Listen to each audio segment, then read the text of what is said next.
اگر توی فصل سرما یه جای گرم و نرم میخوای بشینی یا بخوابی یا درد عضلانی و استخونی داری، تو این پست میخوام 0 تا 100 یه تشک برقی خوبت معرفی کنم. پس با من همراه باش، سیوش کن چون هنگام خرید به دردت میخوره. اول اینکه چه سایز تشک برقی به دردت میخوره.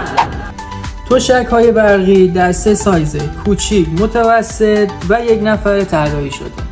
یکی از پرکاربردترین و پر استفاده ترین سایز این تشک ها سایز 40 در 60 و 60 در 80 هست. بازه دمای این تشک توسط این کلید قابل تنظیمه.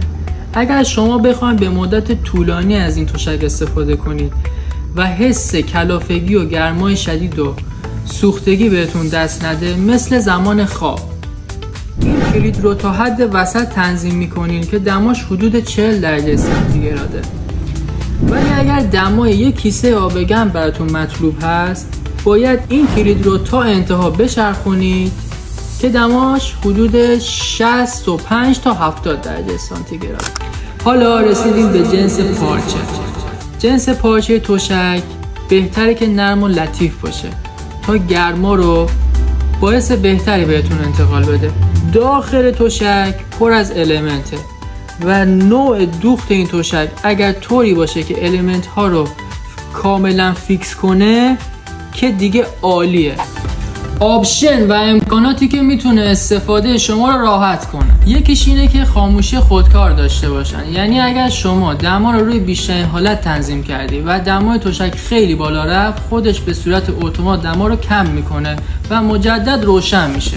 مورد بعدی، تشکی تهیه کنین که هوشمند باشه. یعنی چی؟ یعنی اگه شما تشک رو به برق بزنید و منتظر بمونید تا گرم بشه بعد استفاده کنین، اصلا تشک گرم نمیشه. اما به محض اینکه روشن کنین به صورت هوشمند متوجه میشه و دما رو طبق همون چیزی که شما تنظیم کردین فعال میکنه.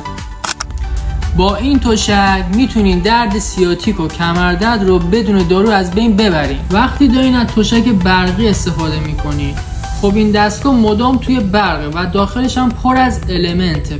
پس از عایق بودن المنت ها و اینکه فیوز ایمنی داشته باشه و ترموسویچ ایمنی داشته باشه و همینطور کم مصرف بودنش، باید خیالتون راحت باشه. حالا اینا رو از کجا میتونیم متوجه بشیم؟ از اطلاعاتی که روی جعبه هست. این ویدیو رو لایک کن و ما رو برای آموزش‌های بیشتر دنبال کن.